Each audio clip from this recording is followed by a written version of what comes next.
Salut tout le monde, heureux de vous retrouver pour les temps du blues du vendredi 25 janvier 2019. Et bien, on va d'abord commencer par, pour un petit blues qui va bien, par un bluesman né un 25 janvier, c'était en 1933. Il s'agit de Little Mac Simmons. On le connaît pas si bien que ça, c'est un petit peu regrettable, parce qu'il a joué un rôle non négligeable dans le blues de Chicago et à différents niveaux. D'abord c'était un bon harmoniciste chanteur, ça c'est la moindre des choses, mais il a aussi tenu pendant quelque temps un club qui s'appelle le Zodiac Lounge, et puis il a aussi créé deux labels discographiques, PM et Simmons Records. Voilà. Alors il est originaire de Twist en Arkansas, il a vécu un peu là-bas, il y aurait rencontré notamment James Cotton qui lui aurait un peu aussi appris à jouer de l'harmonica, mais bon, ils étaient à peu près nés en même temps, puisque James Cotton était même le cadet de Simmons. Alors je sais pas qui a appris quoi à qui, mais bon, bref. En tout cas, après il a un peu vécu à Saint-Louis, notre ami Mac Simmons, et il est arrivé à Chicago en 1954, et il a gravé ses premiers titres 5 ans plus tard, en 1959, sous le nom de Little Mac and His Boys. Puis quelques singles dans les années 60, éparpillés, pas très nombreux, pour de petites marques pas très connues, à part 78 tours pour Checker, qui est une filiale de Chess, en 1961. Et puis à la fin des années 60, ça a commencé un petit peu à partir en vrille, si on peut dire ça comme ça, puisqu'il a fait 3 ans de prison pour une sombre affaire de drogue. Alors après on dit qu'il serait consacré à la religion, on l'a vu réapparaître. Au milieu des années 70, il a sorti notamment un disque pour Black and Blue qui s'appelle Blue Lights, sur lequel il est superbement accompagné, puisque il y a Hubert Sumlin et Lonnie Brooks aux guitares, Willie Maybon au piano, Dave Myers à la basse, Fred Billo à la batterie. Zut, ça rigole pas. Et puis c'est à nouveau l'Eclipse. On ne sait plus ce qui se passe, la religion peut-être. Et il revient. Dans les années 90, il a enregistré notamment pour Wolf et puis surtout pour le label canadien Electrofy de bons disques. Il le montre en belle forme, donc il n'était pas fini le monsieur. Malheureusement en 2000, le cancer a eu raison de lui. Et il est mort à 67 ans.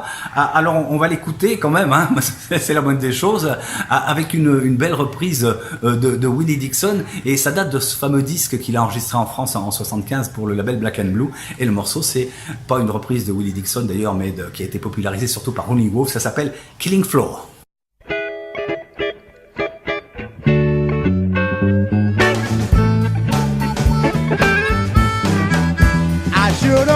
You, baby, a long time ago. I should have quit you a long time ago.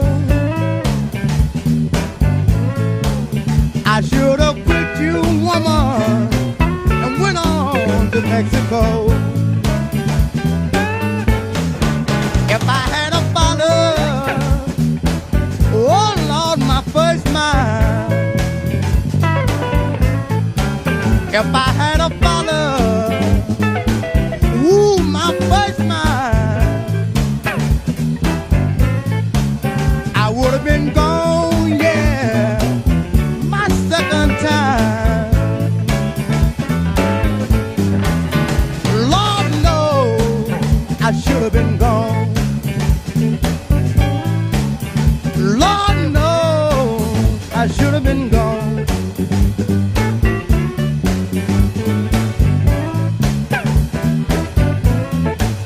I start fooling around, baby, let you got me on the killing floor.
got me on the killing floor.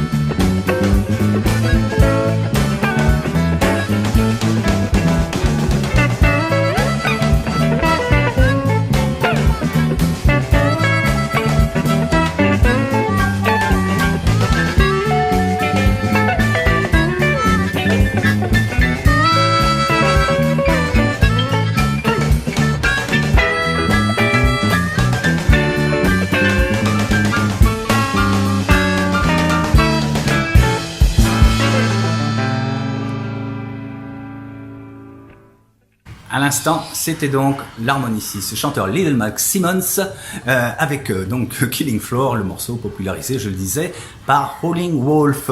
Rubrique en tournée, nous sommes vendredi, donc une tournée qui va nous conduire au festival, un festival qui va bientôt se dérouler, au Temps de Blues. Alors, il commence ce soir, aujourd'hui, vendredi 25 février, avec un concert gratuit d'un duo composé de Stéphane Ranaldi et de Tomek Ziano à Perrin-au-Montel. Donc c'est dans le Tarn, je vous expliquerai un peu tout à l'heure. Mais l'événement principal, le festival, lui commence vraiment jeudi prochain, le 31 janvier, et il se poursuit jusqu'au dimanche suivant, le 3 février. Donc ça vous laisse un petit peu le temps de vous préparer pour y aller.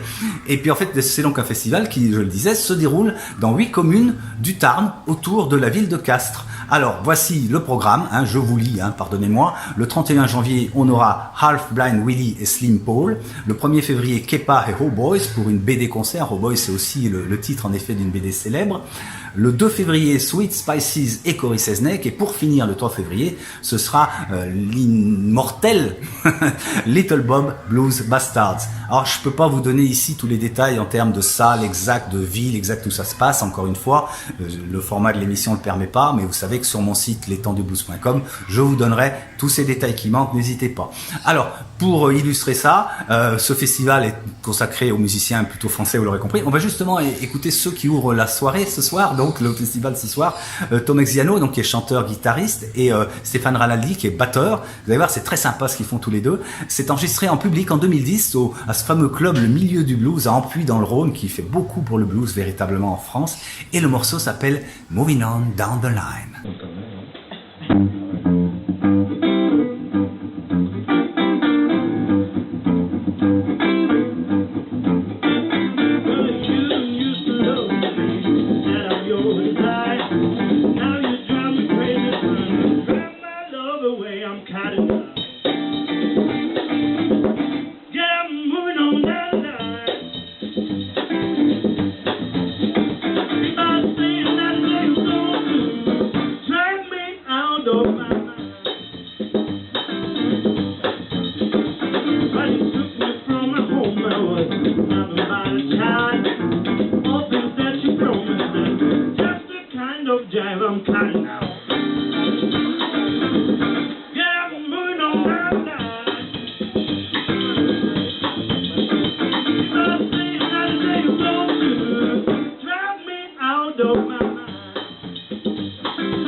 Moving down the line. C'était donc Stéphane Ranaldi et Tom Exiano au milieu du blues en 2010 pour illustrer le festival Autant de Blues. Je vous rappelle que ça commence ce soir avec une soirée inaugurale, en quelque sorte gratuite, avec ce concert des deux personnes qu'on vient de citer, et puis ça continue de jeudi à dimanche prochain. Plus de détails sur mon site, encore une fois, lestempsdublues.com. Ben oui, l'abonnement à la chaîne c'est également possible. On va donc se quitter pour aujourd'hui. Nous serons samedi demain et nous parlerons à nouveau de concerts. Salut, merci.